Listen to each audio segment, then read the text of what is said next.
엄마, 솔직히 엄마가 우리 집에서 하는 일이 뭐가 있어? 애 좀 봐주고 밥 좀 차려주는 게 그렇게 유세 떨 일이야? 아파트 증여? 그건 고생한 우리 오빠랑 동생 몫이지. 엄마는 그냥 우리랑 같이 사는 거 자체가 복인 줄 알아. 새벽 5시 15분. 아직 세상이 어둠에 잠겨 있을 때 영숙의 방 안에서 작게 억눌린 신음이 터져 나옵니다. 아이고, 무릎이야. 영숙은 침대 머리맡에 놓인 압박 붕대를 더듬어 찼습니다. 왼쪽 무릎 연골이 다 닳아 뼈와 뼈가 부딪히는 통증은 매일 아침 영숙을 맞이하는 첫 번째 손님입니다. 하지만 영숙은 아픈 무릎을 주무를 시간조차 없습니다. 5분만 늦어도 아들 성진의 출근 시간이 꼬이고 그러면 집안 전체가 아들의 짜증 섞인 한숨으로 가득 차기 때문입니다. 영숙은 절뚝거리며 주방으로 향합니다. 찬물에 손을 담그고 쌀을 씻을 때마다 손마디가 아려오지만 아들은 꼭 갓 지은 밥을 먹어야 직성이 풀립니다. 며느리 지우는 건강식을 따진다며 매일 아침 유기농 채소로 만든 국과 3가지 이상의 신선한 반찬을 요구합니다. 영숙은 가스레인지 불을 켜고 전날 미리 손질해둔 나물을 볶기 시작합니다. 칙칙거리며 돌아가는 압력밥솥 소리가 마치 영숙의 인생이 타들어가는 소리처럼 들립니다. 어머니, 국간 좀 보셨어요? 어제는 좀 짜서 애들이 물을 계속 찾더라고요. 어느새 주방으로 나온 며느리 지훈이 팔짱을 낀 채 국냄비 안을 들여다봅니다. 고맙다는 인사나 잘 잤냐는 안부 대신 돌아오는 건 검사관 같은 감별입니다. 영숙은 어색하게 웃으며 대답합니다. 그래, 오늘은 멸치 육수를 좀 연하게 냈단다. 지우랑 지우 입맛에 맞을 거야. 며느리는 대답도 없이 냉장고에서 프리미엄 주스를 꺼내 마시며 스마트폰을 확인합니다. 식탁에 밥상이 차려지자 아들 성진이 넥타이를 매며 나타납니다. 엄마, 오늘 내 회색 정장 다려놨어? 어제 입었던 건 커피가 묻어서 세탁소 맡겨야겠더라.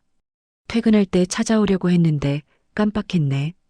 엄마가 오늘 하원시키면서 좀 찾아와줘. 영숙은 국그릇을 놓으며 고개를 끄덕입니다. 그래, 알았다. 세탁소 들렀다가 애들 간식 사서 오면 되겠네. 그러자 아들이 밥 한 숟가락을 크게 뜨며 덧붙입니다. 아, 맞다. 이번 달 지우 영어 유치원 교재비가 좀 많이 나왔더라고. 내 카드가 한도 초과라 일단 엄마 연금 통장에서 좀 결제해주면 안 돼? 나중에 사업 수당 나오면 한꺼번에 넣어줄게. 엄마는 어차피 우리 집에서 사니까 딱히 돈 쓸 일 없잖아. 영숙은 잠시 숟가락을 멈췄습니다. 이번 달에는 꼭 무릎 수술 상담을 받으러 가려고 모아둔 돈이었습니다.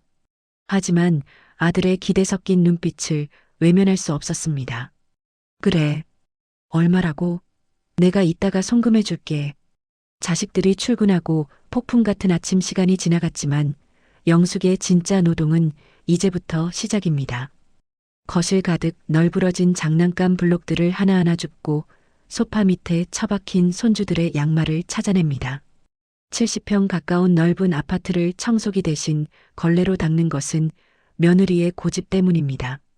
청소기는 미세먼지가 나온다며 꼭 손걸레질을 해야 한다는 며느리의 말에 영숙은 무릎을 바닥에 붙이고 거실을 기어다닙니다.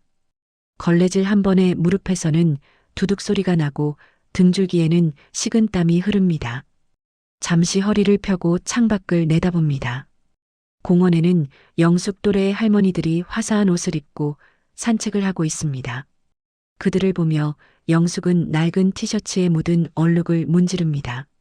5년 전 남편이 세상을 떠나고 아들이 엄마 혼자 적막하게 있지 말고 우리랑 같이 살자. 우리가 엄마 노후 대접 제대로 할게라고 했을 때 영숙은 그것이 축복인 줄 알았습니다. 하지만 합가 직후부터 영숙의 위치는 어머니가 아니라 입주가사 도우미로 격화되었습니다. 처음에는 손주가 예뻐서 시작한 일이었지만 어느덧 며느리는 영숙에게 당연하게 장을 봐오라 시켰고 아들은 주말마다 자기들끼리 외식하러 나가며 영숙에게는 집에서 애들 밥 좀 챙겨주세요라고 말했습니다.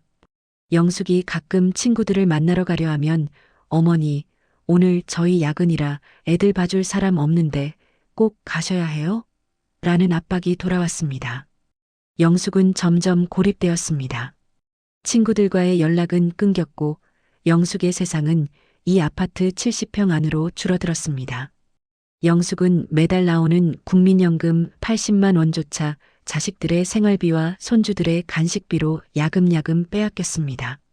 엄마는 공짜잖아라는 말은 자식들이 농담처럼 던지는 말이었지만 영숙의 가슴에는 날카로운 송곳이 되어 박혔습니다. 오후 4시 어린이집 하원 시간이 다가옵니다. 영숙은 무거운 몸을 이끌고 밖으로 나갑니다.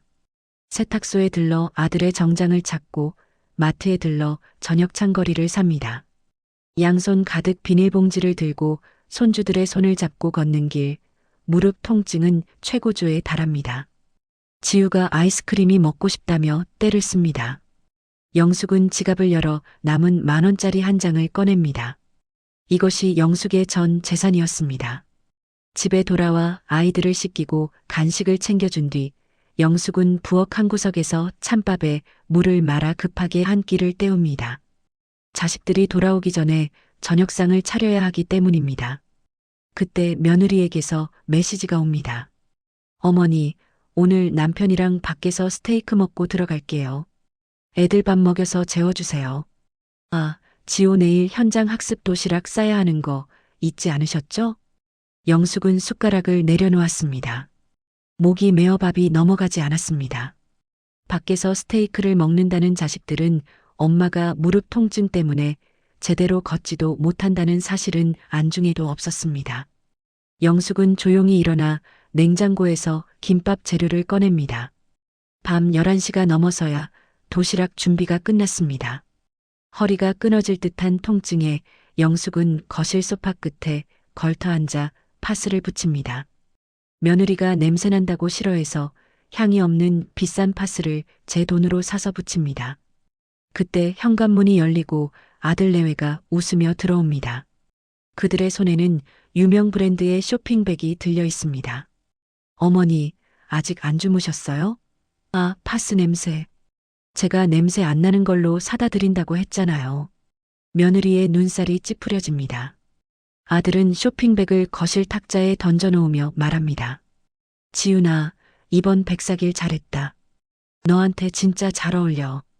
영숙은 쇼핑백 속에 수백만 원짜리 가방을 멍하니 바라보았습니다. 아까 영어 교재비가 없다며 영숙의 연금을 가져간 아들이었습니다. 자신의 무릎 수술비 800만 원은 아까워하면서 아내의 가방 선물에는 아낌이 없는 아들. 영숙은 가슴 한복판이 뻥 뚫린 것 같은 허망함을 느꼈습니다. 성진아, 나 무릎이 너무 안 좋아서 내일은 병원에 좀 가봐야겠다. 오전에는 사람 좀 써주면 안 되겠니? 영숙이 어렵게 말을 꺼냈습니다. 그러자 아들의 표정이 금세 싸늘해집니다. 엄마, 요즘 도우미 한 번 부르는 게 얼마나 비싼데 그래?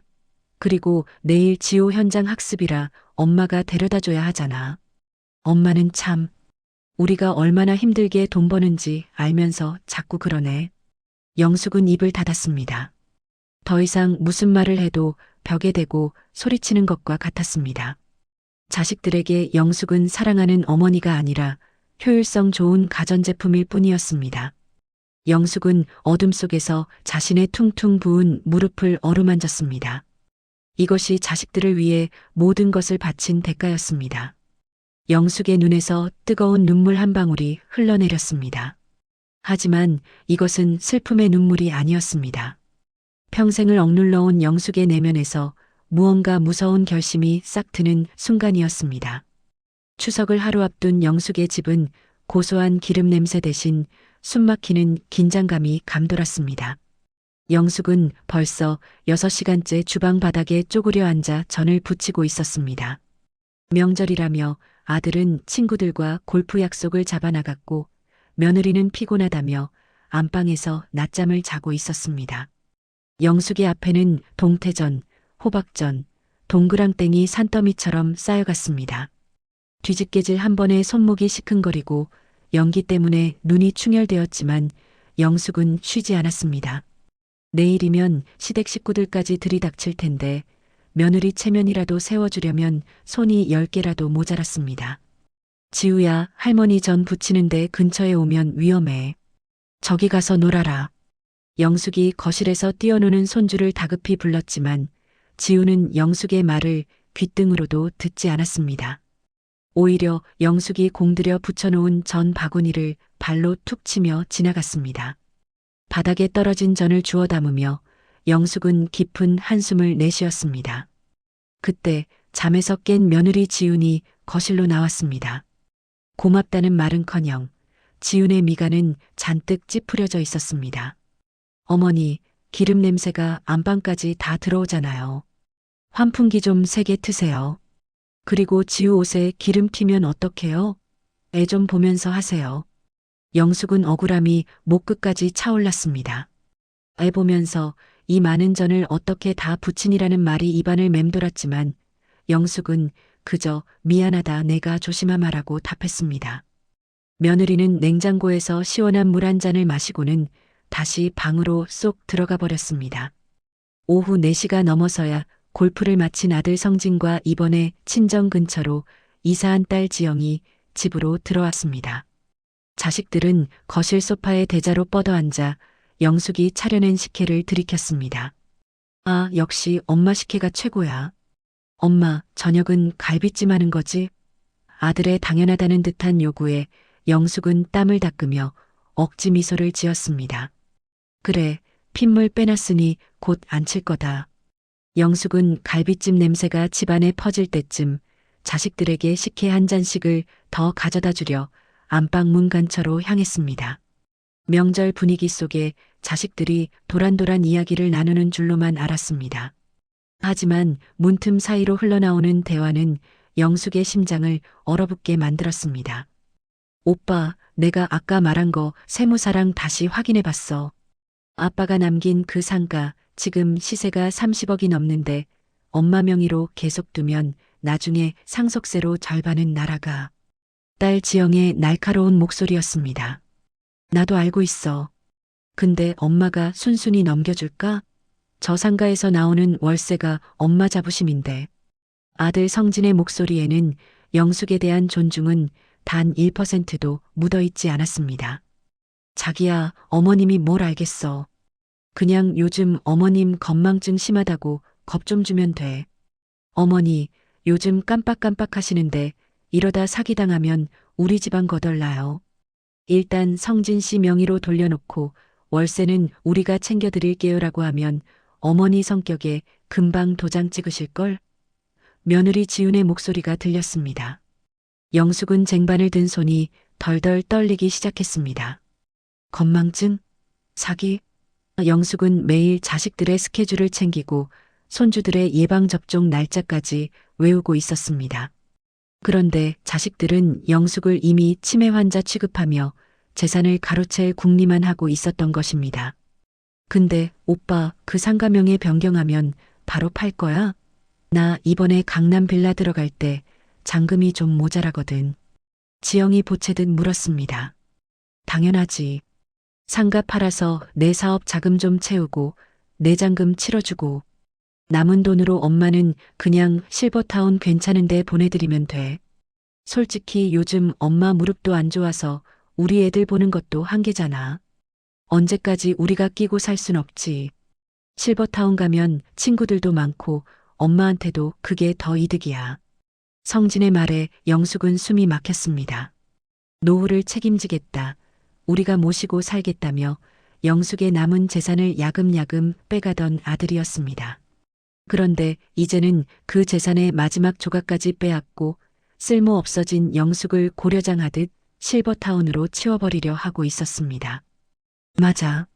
어머니 요즘 파스 냄새 때문에 내가 얼마나 스트레스 받는데. 애들도 할머니한테 냄새난다고 피하잖아. 이번 명절 지나고 바로 진행하자. 도장은 내가 저번에 서랍에서 위치 확인해뒀어. 며느리의 쐐기를 박는 말에 영숙은 더 이상 서 있을 힘조차 없었습니다. 쨍그랑 영숙의 손에서 쟁반이 미끄러졌습니다. 유리컵이 박살나며 투명한 식혜가 영숙의 낡은 버선과 거실 바닥을 적셨습니다. 안방 문이 벌컥 열리며 자식들이 튀어나왔습니다. 어머, 어머니, 이게 무슨 일이에요? 내가 조심하시라고 했잖아요. 며느리가 비명을 질렀습니다. 엄마, 진짜 왜 그래? 어디 아파? 아니면 진짜 치매 온 거야?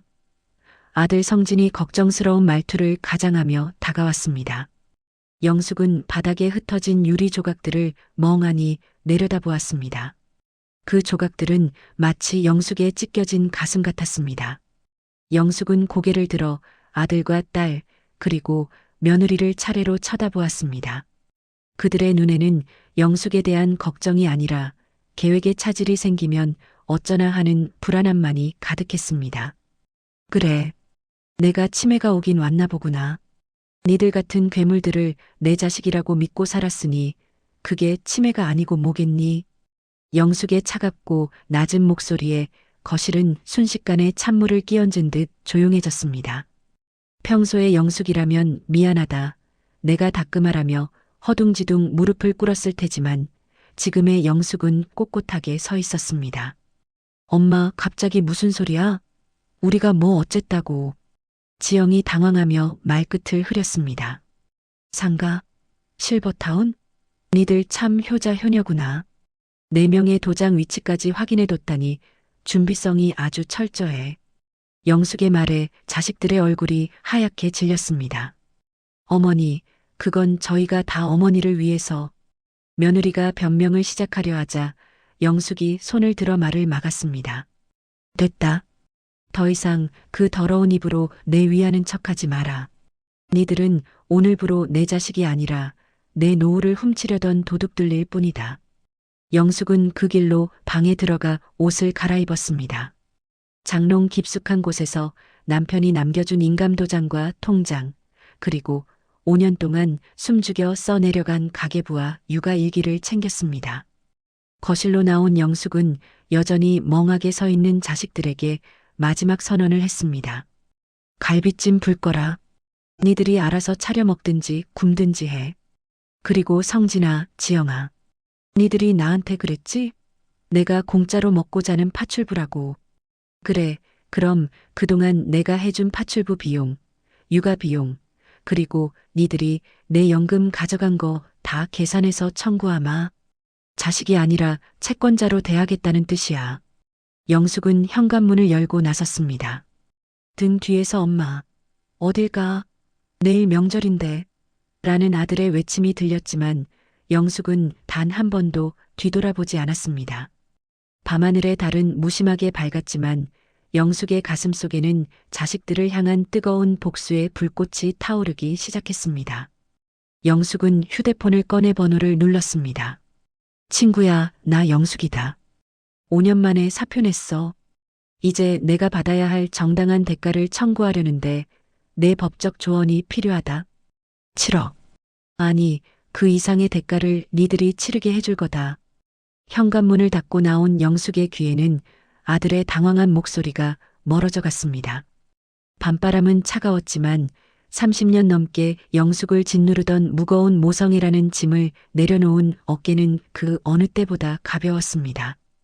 영숙이 가장 먼저 향한 곳은 자녀들이 짐작조차 할 수 없는 곳, 바로 남편의 고등학교 동창이자 대형 로펌의 시니어 파트너로 은퇴한 뒤 작은 법률 사무소를 운영 중인 박 변호사의 집이었습니다. 아니, 이 시간에 영숙 씨가 웬일인가? 얼굴이 왜 이렇게 파리해? 박 변호사는 갑작스러운 영숙의 방문에 놀라며 따뜻한 차를 내주었습니다. 영숙은 떨리는 손으로 차잔을 감싸주었습니다. 그리고 품속에서 낡은 보따리 하나를 꺼내 놓았습니다. 그 안에는 영숙이 지난 5년간 피눈물로 써내려간 5건의 일기장과 낡은 가계부, 그리고 며느리 지훈의 가스라이팅 발언들을 몰래 녹음해둔 낡은 mp3 플레이어가 들어 있었습니다. 박 변호사님, 저 이제 그만하렵니다. 자식이라는 이름의 괴물들에게 내 뼈를 깎아 바치는 짓, 여기서 끝내고 싶어요. 저놈들이 내 명의를 도용해 상가를 뺏으려던 녹취록도 여기 다 있습니다. 제가 받아야 할 정당한 노동의 대가를 법대로 청구하고 싶습니다. 박 변호사는 영숙이 내민 자료들을 하나하나 검토하기 시작했습니다. 페이지를 넘길 때마다 박 변호사의 미간은 깊게 패였습니다. 일기장에는 영숙이 하루에 몇 시간을 서서 일했는지, 무릎 통증으로 잠 못 이루던 밤, 며느리가 새벽 2시에 술 마시고 들어와 해장국을 끓이라며 깨웠던 날의 기록, 아들이 영숙의 국민연금을 자기 카드값으로 긁어버린 날짜와 금액이 소수점 하나 틀리지 않고 적혀 있었습니다. 영숙 씨, 이건 단순한 가족 간의 다툼이 아니에요. 명백한 경제적 학대이자 노동력 착취입니다. 특히 명예 도용 모의는 형사처벌까지 가능해요. 정말 괜찮겠습니까? 법정에서 자식들 얼굴을 마주해야 할 텐데. 영숙은 단호하게 고개를 끄덕였습니다. 변호사님, 저는 이미 그 집에서 죽었습니다. 이제 살아있는 김영숙으로 다시 태어나기 위해 저놈들의 가면에 칼을 대려는 겁니다. 니들이 나를 공짜 파출부라고 불렀으니 나는 니들을 악덕 고용주로 고소하겠습니다. 다음 날 아침 영숙은 박 변호사의 도움을 받아 서울 근교의 조용한 실버타운에 임시 거처를 마련했습니다. 자식들에게는 행방을 알리지 않은 채 오직 법적인 절차로만 대화를 시작하기로 했습니다. 영숙이 가장 먼저 실행한 것은 상가 및 아파트에 대한 처분 금지 가처분 신청이었습니다. 자식들이 영숙의 도장을 훔쳐 명의를 변경하려던 모든 통로를 법적으로 봉쇄해버린 것입니다.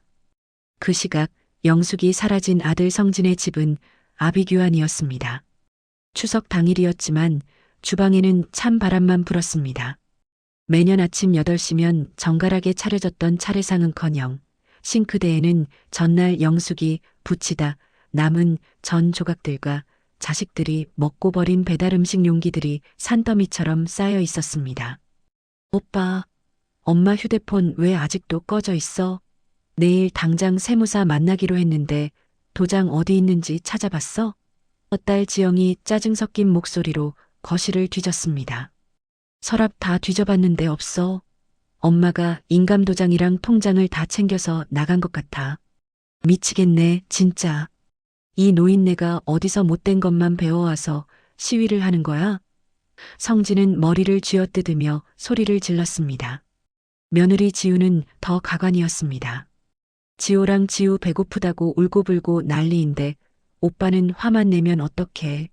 나 평생 내 손으로 밥 한 번 제대로 안 차려본 거 알잖아. 어머님이 이렇게 무책임하게 나가버리면 우리 애들은 누가 봐? 그들은 영숙의 안위를 걱정하는 것이 아니었습니다. 오직 자신들의 불편함, 사라진 재산 탈취 기회, 그리고 무료로 제공되던 가사노동의 중단에 분노하고 있었습니다. 그때 거실벨이 울렸습니다. 영숙이 돌아온 줄 알고 버선발로 뛰어나간 성진의 앞에는 영숙 대신 검은 양복을 입은 집행관들이 서 있었습니다. 김성진 씨 되십니까? 원고 김영숙 씨의 대리인을 통해 접수된 부동산 처분 금지 가처분 결정문과 부당이득 반환 청구 소송 소장입니다. 수령하시죠. 소장을 받아든 성진의 손이 파르르 떨렸습니다. 소장 첫 장에 적힌 청구 금액은 무려 7억 2,400만 원. 그 내역은 치밀하고도 잔혹했습니다. 지난 5년간의 주 80시간 가사 노동에 대한 시중 노임단가 적용 금액, 야간 및 휴일 육아 수당 합산액, 원고의 동의 없이 사용한 국민연금 및 사비 지출액 반환, 정신적 학대에 따른 위자료. 7억? 엄마가 우리한테 7억을 내놓으라고 소송을 했다고? 미쳤어. 진짜 노망난 거 아니야? 성진의 비명에 지영과 지훈이 달려들어 소장을 훑쳤습니다. 지영은 사색이 되었습니다. 오빠, 나 이번에 엄마 아파트 담보로 강남 빌라 계약금 2억 입금했단 말이야. 가처분 걸리면 대출 안 나와서 나 계약금 다 날려. 엄마 진짜 우리 죽이려고 작정한 거야? 하지만 이것은 시작에 불과했습니다. 영숙은 박 변호사를 통해 자식들이 영숙의 명의로 몰래 가입했던 각종 보험과 신용카드를 모두 해지 처리했습니다. 성진이 타고 다니던 외제차 리스 비용의 담보 역시 영숙의 상가 수익이었는데 영숙이 수익금 계좌를 동결하자 리스사에서 압류예고 통지서가 날아왔습니다. 영숙은 실버타운의 창가에 앉아 창밖의 단풍을 바라보며 차를 마셨습니다. 휴대폰에는 자식들의 부재중 전화 수백 통과 엄마, 우리가 잘못했어.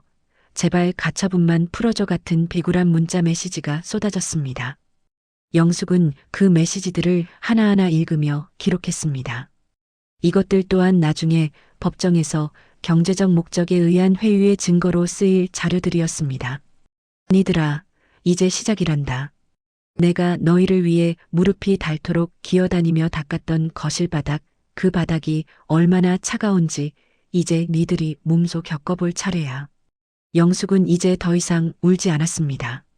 그녀의 눈빛은 얼음처럼 차가웠고 행보는 검객처럼 날카로웠습니다. 영숙은 다음 단계를 준비했습니다. 자식들이 숨겨놓은 비자금과 며느리의 사치 내역을 탈탈 털어 법정에서 공개할 폭탄을 조립하기 시작한 것입니다. 자식들이 엄마라는 거대한 방패 뒤에서 누렸던 모든 안락함은 이제 날카로운 칼날이 되어 그들의 목을 겨누고 있었습니다. 영숙의 우아한 반격은 자식들의 숨통을 서서히 그리고 아주 확실하게 죄어가고 있었습니다. 영숙이 집을 나간 지 일주일째. 평온했던 아들 성진의 집은 더 이상 사람이 사는 집이라고 믿기 힘든 폐허로 변해가고 있었습니다. 현관문을 열자마자 코를 찌르는 것은 환기되지 않은 묵은 공기와 싱크대에서 썩어가는 음식물 쓰레기 냄새였습니다. 영숙이 있을 때는 공기청정기 필터 하나까지도 매주 세척되어 늘 숲속처럼 쾌적했던 거실은 이제 과자 부스러기와 아이들의 오줌 묻은 기저귀가 나뒹구는 난장판이 되었습니다. 김성진, 너 오늘 애들 하원 안 시켰어? 유치원에서 선생님한테 전화 오고 난리 났잖아. 나 오늘 중요한 미팅 있다고 아침에 분명히 말했지? 며느리 지훈이 퇴근하며 구두도 벗지 않은 채 거실을 향해 소리를 질렀습니다. 소파에 널브러져 있던 성진이 충혈된 눈으로 몸을 일으켰습니다. 나라고 놀았어? 엄마가 걸어놓은 가처분 때문에 은행에서 대출금 상환 독촉 전화가 수십 통이야. 상가 월세 계좌도 막혀서 이번 달 직원들 월급도 못 주게 생겼다고. 내가 좀 가면 안 돼? 넌 맨날 내 일만 중요해. 두 사람의 고성은 아이들의 울음소리와 섞여 거실을 가득 채웠습니다.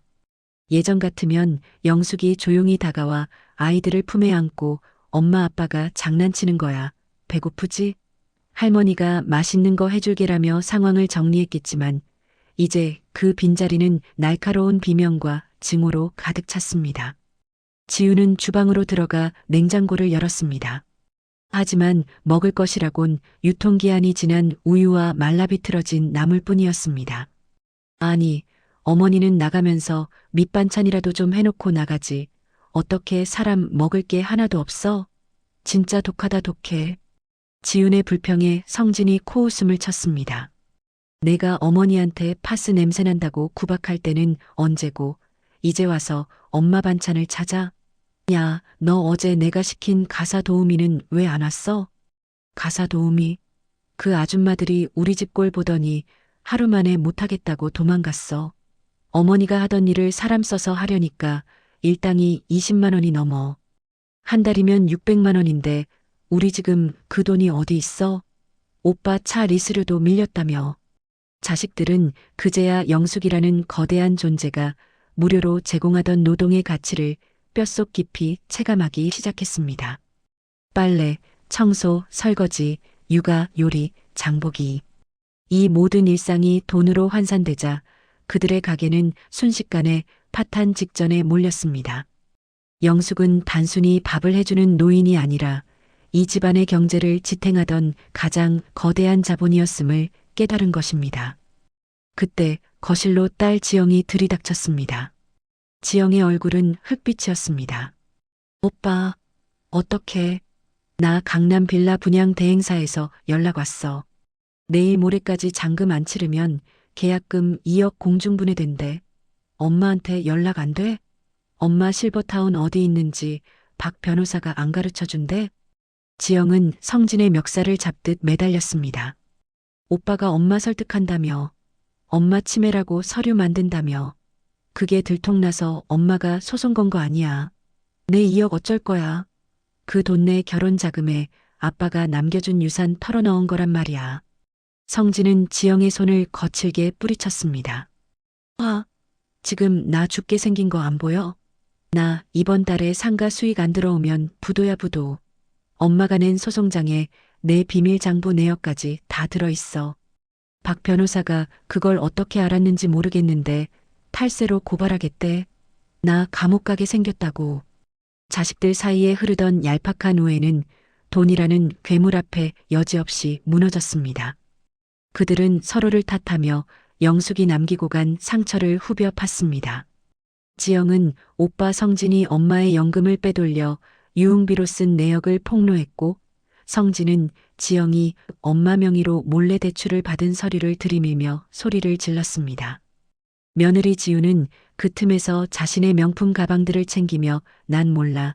이 집구석 망하기 전에 친정으로 갈 거야. 라며 짐을 싸기 시작했습니다. 그 시각 영숙은 실버타운의 테라스에서 지는 노을을 바라보고 있었습니다. 영숙의 손에는 최신형 스마트폰이 들려 있었습니다. 영숙은 박 변호사가 보내온 자식들의 실시간 상황 보고서를 읽었습니다. 성진의 사업체 압류 예고, 지영의 분양권 해지 통지서, 지훈의 가출 소식. 한때는 자신의 목숨보다 소중했던 자식들의 몰락이었지만 영숙의 가슴에는 일말의 동정심도 일지 않았습니다. 그때 거실로 딸 지영이 들이닥쳤습니다. 지영의 얼굴은 흑빛이었습니다. 오빠, 어떡해. 나 강남 빌라 분양 대행사에서 연락 왔어. 내일 모레까지 잔금 안 치르면 계약금 2억 공중분해된대. 엄마한테 연락 안 돼? 엄마 실버타운 어디 있는지 박 변호사가 안 가르쳐 준대? 어머니, 늙으면 잠도 없다는데 그냥 새벽에 애들 우유 좀 먹여주세요. 엄마, 이번 환갑잔치는 생략하자. 우리 이번에 차 바꿔야 해서 돈이 좀 모자라네. 할머니 냄새나 저리 가. 영숙은 수첩을 덮고 눈을 감았습니다. 성진아, 지영아. 니들은 내가 아파서 끙끙 앓을 때 단 한 번도 방문을 열어보지 않았지. 니들이 스테이크를 썰 때 나는 주방에서 찬물에 밥을 말아 먹었어. 이제 니들이 그 찬밥의 맛이 어떤지, 혼자 남겨진 방의 냉기가 얼마나 실인지 배울 차례란다. 영숙은 박 변호사에게 메시지를 보냈습니다.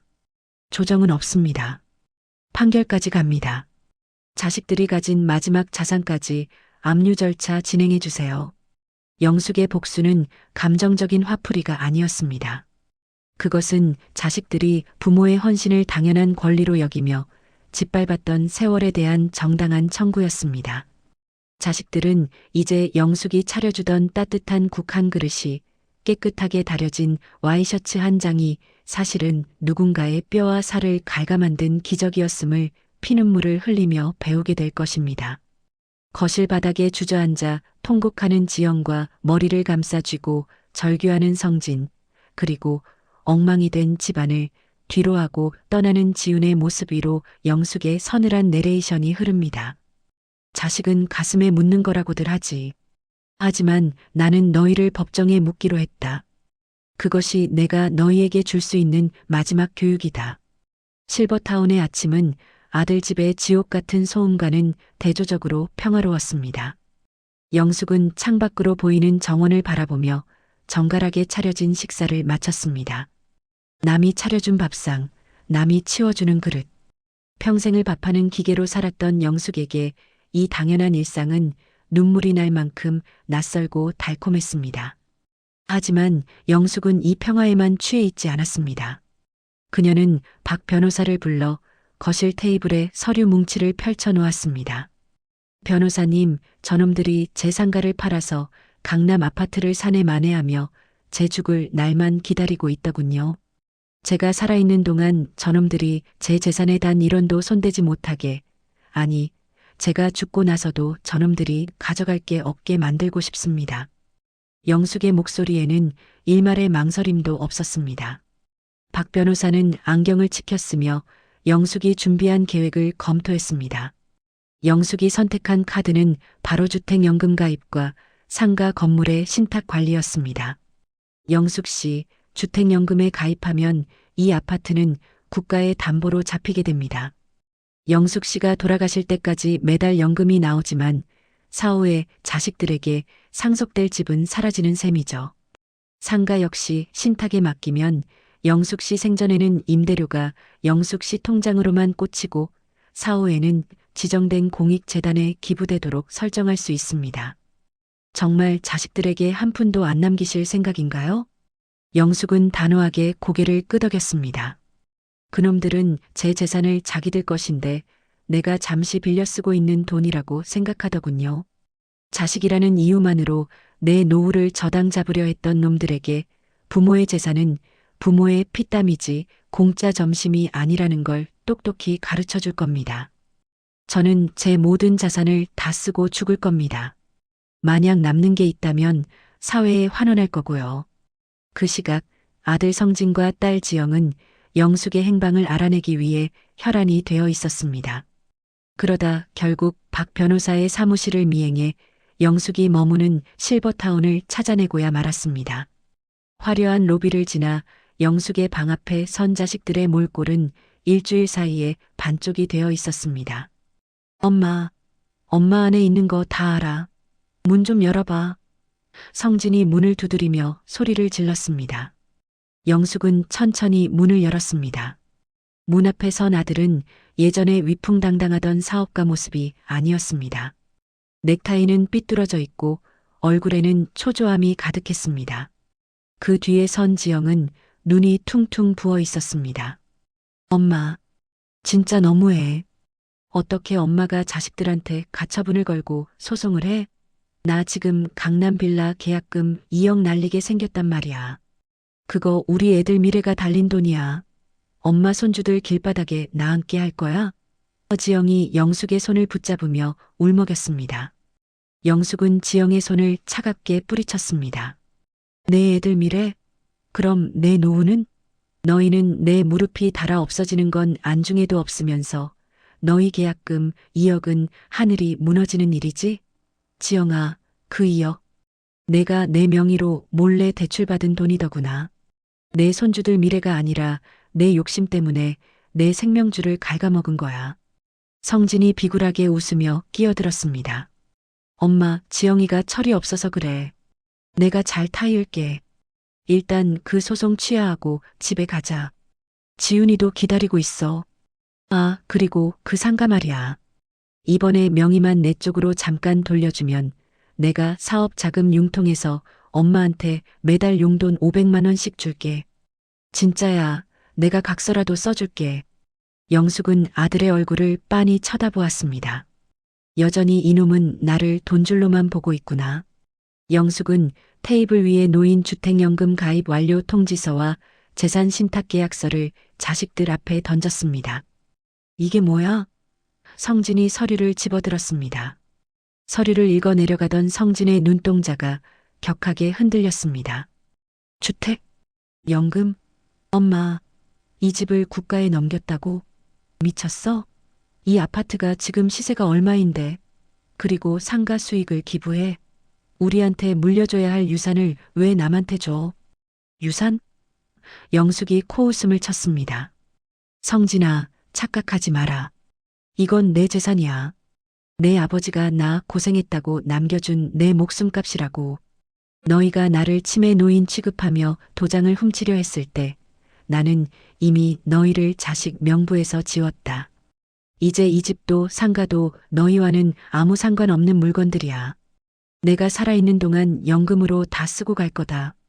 너희에게 상속될 건 내가 남긴 빚뿐일 거야. 성진은 눈이 뒤집혔습니다. 엄마, 진짜 이럴 거야?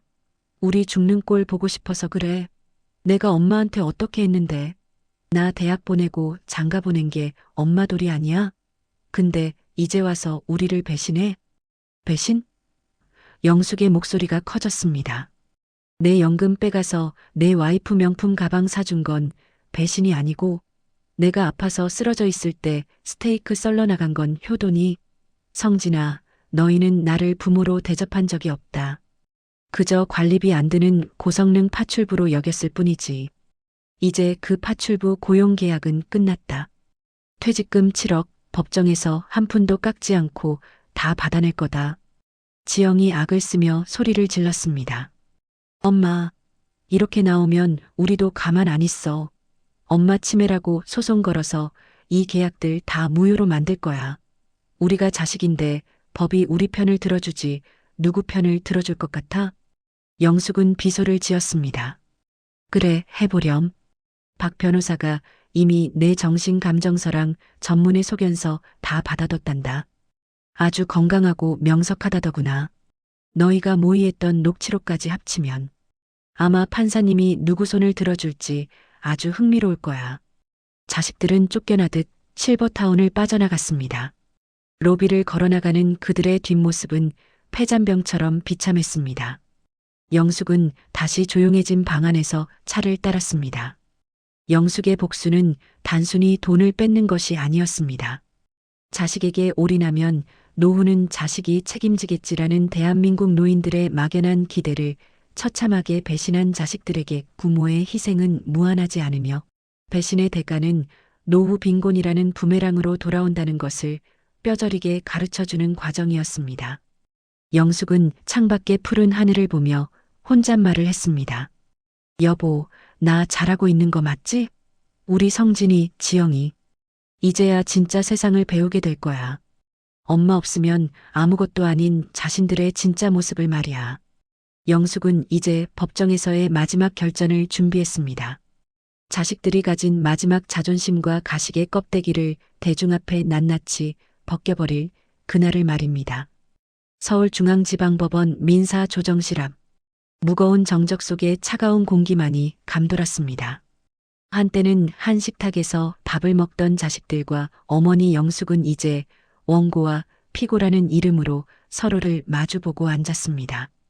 아들 성진은 초조한 듯 넥타이를 계속 만져댔고 딸 지영은 화장이 번진 눈으로 영숙을 원망스럽게 쳐다보았습니다.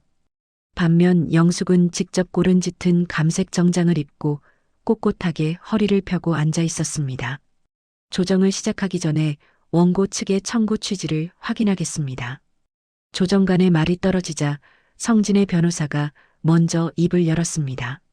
조정관님, 이 사건은 가족 간의 단순한 오해에서 비롯된 것입니다. 피고들은 어머니를 부양하기 위해 합가했고 생활비를 지원했습니다. 원고가 주장하는 7억 원이라는 금액은 가족 간의 부양 의무를 무시한 과도한 청구이며 피고들은 원고를 학대한 사실이 전혀 없습니다. 오히려 원고의 갑작스러운 가출로 피고들이 입은 정신적 피해가 더 큽니다. 지영이 옆에서 거들었습니다. 맞아요. 제가 엄마한테 빌린 돈은 나중에 이자 쳐서 갚으려고 했던 거고 엄마가 애들 봐준 건 할머니로서 당연한 기쁨 아니었나요? 그걸 어떻게 시중 노임 단가로 계산해서 돈을 달라고 하세요? 엄마 진짜 너무 무서워요. 자식들의 파렴치한 변명에 박 변호사가 차분하게 서류 한 장을 내밀었습니다. 조정관님, 피고들은 자발적 부양을 주장하지만 여기 원고의 연금 통장 내역과 지출 증빙 자료를 보십시오. 원고는 자신의 연금을 손주들의 교육비와 피고들의 카드값을 막는데 사용했습니다. 이것이 부양입니까? 아니면 착취입니까? 그리고 피고들이 주장하는 가족 간의 도리가 과연 존재했는지 저희가 준비한 증거를 봐주시길 바랍니다. 조정실 내 대형 화면에 영상 하나가 재생되었습니다. 그것은 영숙이 거실 구석, 화분 뒤에 몰래 설치해 두었던 홈캠 영상이었습니다. 영상의 날짜는 작년 겨울, 영숙이 심한 독감으로 고열에 시달리던 날이었습니다. 화면 속 영숙은 거실 바닥에 쓰러지듯 누워 거친 숨을 내뱉고 있었습니다. 그때 퇴근한 성진과 지훈이 들어왔습니다. 거실에 쓰러진 엄마를 본 성진의 첫 마디는 어머니, 왜 여기서 주무세요? 가 아니었습니다. 아, 진짜. 엄마 또 시작이네. 지훈아, 오늘 지호 저녁 안 차려놨나 봐. 엄마 깨워서 빨리 국이라도 좀 끓이라고 해. 나 배고파 죽겠어. 성진은 발끝으로 영숙의 어깨를 툭툭 치며 짜증을 냈습니다. 며느리 지우는 코를 막으며 말했습니다. 어머니, 아프면 방에 들어가서 누워 계셔야지 왜 거실에서 파스 냄새 풍기며 계세요? 지호가 할머니 냄새 난다고 싫어하잖아요. 아, 짜증나. 오늘 스테이크 먹으러 가기로 했는데 이게 뭐야? 영상이 이어지자 조정실 안은 찬물을 끼얹은 듯 조용해졌습니다. 영상 속 자식들은 아픈 어머니를 병원에 데려가기는커녕 자신들의 저녁 식사가 늦어진 것에 분노하며 영숙에게 비난을 쏟아내고 있었습니다. 심지어 아들 성진은 잠든 영숙의 지갑에서 자연스럽게 현금 뭉치를 빼내어 주머니에 넣는 모습까지 적나라하게 찍혀 있었습니다. 저건 오해입니다. 그때 제가 급전이 필요해서 잠시 빌린 거고. 성진의 목소리가 떨리기 시작했습니다. 박 변호사가 쐐기를 박았습니다. 빌린 것이라면 왜 일기장에 적힌 변제 요구에는 치매 증상이 있다며 무시하셨습니까? 그리고 여기 피고들이 명절 전날 상가 명의를 도용하기 위해 모의했던 녹취 파일도 있습니다. 녹취가 흘러나오자 지영은 얼굴을 감싸 쥐었습니다. 엄마는 성격이 무뎌서 대충 절세 때문이라고 하면 믿을 거야. 엄마는 우리 말이라면 깜빡 죽으니까 의심도 안 해. 자식들의 목소리가 조정실을 울렸습니다. 조정관의 얼굴이 험악하게 굳어졌습니다. 피고들 정말 이 영상과 녹취를 보고도 부양 의무를 다했다고 주장하는 겁니까? 이건 부양의 문제가 아니라 노인복지법 위반 소지가 다분한 경제적, 정서적 학대입니다. 영숙이 처음으로 입을 열었습니다. 그녀의 목소리는 떨림 하나 없이 단호했습니다. 조정관님, 저는 저들이 말하는 엄마가 아닙니다. 저들은 저를 한 번도 부모로 대접한 적이 없으니까요. 저는 저들이 고용한 가장 저렴하고 부려먹기 쉬운 노동자였습니다. 노동자가 일을 했으니 임금을 청구하는 것은 당연한 권리 아닙니까? 저는 조정을 원하지 않습니다. 저들이 저지른 짓에 대해 법이 정한 최고의 대가를 치르게 해주십시오. 성진이 무너져 내리며 영숙에게 손을 뻗었습니다. 엄마, 잘못했어. 우리가 그때는 좀 예민해서 그랬어. 제발 한 번만 봐줘. 상가 가처분만 풀어주면 내가 진짜 효도할게. 응? 나 지금 회사 부도나게 생겼단 말이야. 영숙은 아들의 손을 차갑게 외면했습니다. 성진아, 내 회사가 부도나는 게 무섭니? 나는 내 마음에서 내 자리가 부도났을 때 이미 지옥을 보았단다. 내가 무서워하는 그 부도 끝까지 겪어보렴. 그래야 남의 눈물로 지은 성이 얼마나 허무하게 무너지는지 알게 될 테니까. 판결은 이례적으로 신속하게 내려졌습니다. 재판부는 영숙의 가사 노동과 육아 노동의 가치를 전문적인 수준으로 인정했으며 자식들의 기망행위에 의한 금전적 착취를 모두 유죄로 판단했습니다. 판결문에 적힌 금액은 청구 금액에서 한 푼도 깎이지 않은 7억 2,400만 원. 또한 자식들이 영숙의 명의로 저지른 대출과 신용카드 남용에 대해 형사 고발 절차를 검토하라는 강력한 권고가 덧붙여졌습니다. 법정을 나오는 자식들의 뒤로 채권 추심원들이 따라붙었습니다. 김성진 씨, 가처분 결정에 따라 자택 내 가전제품과 차량에 대해 즉시 압류 집행 들어갑니다. 딸 지영은 길바닥에 주저앉아 통곡했습니다. 내 2억, 내 빌라. 엄마, 제발 살려줘. 영숙은 그들의 울음소리를 뒤로하고 법원 계단을 천천히 내려왔습니다. 무릎은 여전히 쑤셨지만 마음은 깃털처럼 가벼웠습니다. 법원 정문을 나서는 영숙의 앞에는 박 변호사가 차문을 열고 기다리고 있었습니다. 고생 많으셨습니다. 영숙 씨. 이제 정말 끝났네요. 영숙은 하늘을 올려다보았습니다. 지독하게 시렸던 겨울이 가고 어느덧 공기 중에 봄의 기운이 묻어 있었습니다. 아니요, 변호사님. 이제 시작입니다. 남의 엄마가 아니라 김영숙으로 사는 인생 말이에요. 영숙은 자식들이 탐내던 상가 건물의 매각 절차를 시작했습니다. 그 돈은 이제 자식들의 사치품이 아니라 영숙이 가보고 싶었던 세계 일주 비용과 자신과 같은 처지의 노인들을 돕는 재단 설립 자금으로 쓰일 예정이었습니다. 영숙은 처음으로 소리내어 웃었습니다. 그 웃음소리는 법원 앞 광장을 환하게 채웠습니다. 법정의 문이 닫히고 3개월이 지났습니다. 영숙은 지금 인천공항 출국장 앞에 서 있습니다.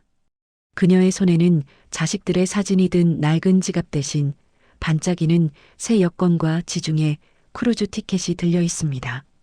짙은 선글라스를 쓴 영숙의 얼굴은 더 이상 독한 파스 냄새와 기름기 찌든 가사 노동에 찌든 할머니의 표정이 아니었습니다. 그녀는 오로지 자신만을 위해 고른 우아한 트렌치 코트를 입고 인생에서 처음으로 누구의 보호자가 아닌 여행자로서 발걸음을 내디뎠습니다. 영숙 씨, 정말 대단해요. 그 나이에 혼자 유럽 일주라니. 곁에서 배웅하던 실버타운 동기 할머니들이 부러움 섞인 인사를 건넸습니다. 영숙은 환하게 웃으며 대답했습니다. 내 나이가 어때서요? 무릎 수술도 잘 끝났고 이제는 내 다리로 온 세상을 다 밟아볼 생각이에요. 영숙은 비행기 이륙을 기다리며 휴대폰을 켰습니다. 차단 해제된 번호로 수백 건의 메시지가 쏟아져 들어왔습니다. 아들 성진에게서 온 마지막 메시지는 처참했습니다. 엄마, 나 결국 파산 선고 받았어. 집도 경매로 넘어갔고 지훈이는 애들 데리고 친정으로 가버렸어. 나 지금 고시원에서 지내. 엄마, 제발 한 번만 도와주면 안 돼? 나 진짜 죽을 것 같아. 딸 지영의 문자 역시 비굴함과 원망이 뒤섞여 있었습니다. 엄마 때문에 내 인생 망가졌어. 빌라 계약금 날리고 신용 불량자 돼서 알바 전전하고 있다고. 엄마는 혼자 그렇게 잘 먹고 잘 사니까 속이 시원해? 우리가 누구 때문에 이렇게 됐는데. 영숙은 그 메시지들을 하나하나 천천히 읽어내려갔습니다. 예전 같으면 심장이 덜컥 내려앉아 당장이라도 통장을 들고 달려갔을 테지만 지금의 영숙은 무서우리만큼 평온했습니다.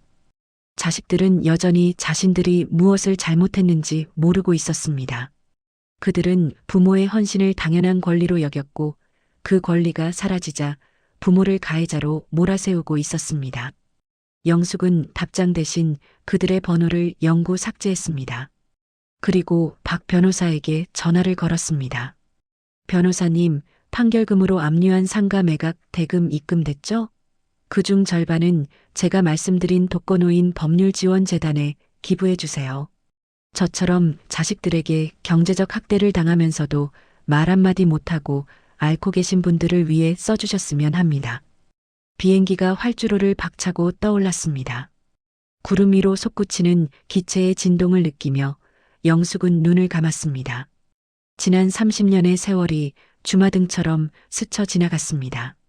자식들의 뒤치다꺼리를 하느라 자신의 생일조차 잊고 살았던 날들, 뜨거운 가스레인지 앞에서 땀을 흘리며 자식들의 찬장을 채웠던 날들, 아픈 몸을 이끌고 손주들을 업어 키웠던 그 모든 시간들.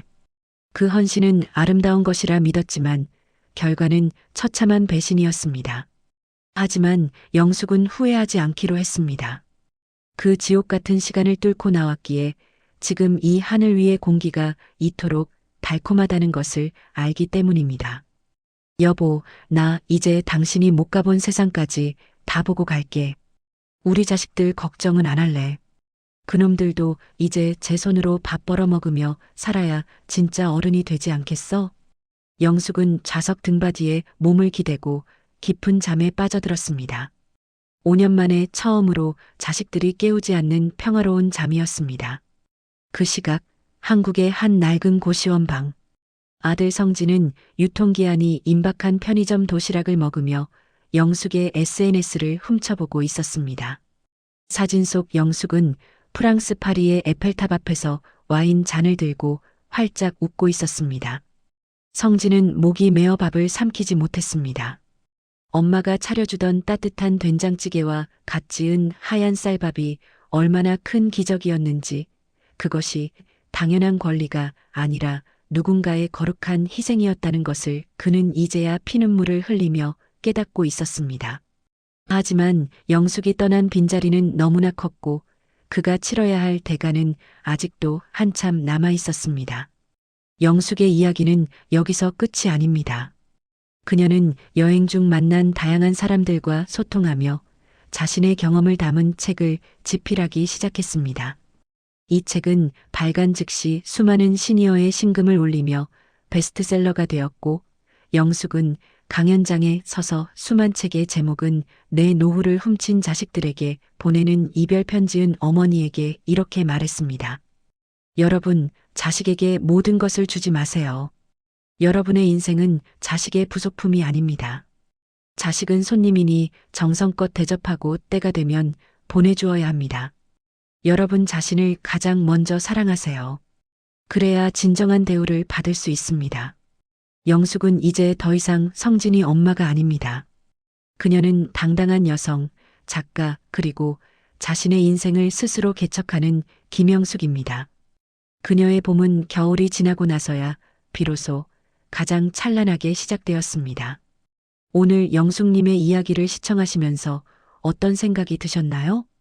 자식인데 어떻게 저럴 수 있냐며 함께 분노하신 분들도 계실 테고, 어쩌면 나도 영숙님처럼 살고 있는 건 아닐까 하며 가슴 한구석이 서늘해진 분들도 계실 겁니다. 부모라는 이름으로 모든 희생을 감내하는 것이 과연 자식을 위한 길일까요? 아니면 영숙님처럼 단호하게 자신의 권리를 찾는 것이 진정한 교육일까요? 여러분의 생각은 어떠신가요? 비슷한 경험이 있으시거나 영숙님에게 응원의 메시지를 남기고 싶다면 지금 바로 댓글로 남겨주세요. 여러분의 소중한 댓글 하나가 이 시대의 수많은 영숙님들에게 큰 용기와 희망이 될 수 있습니다.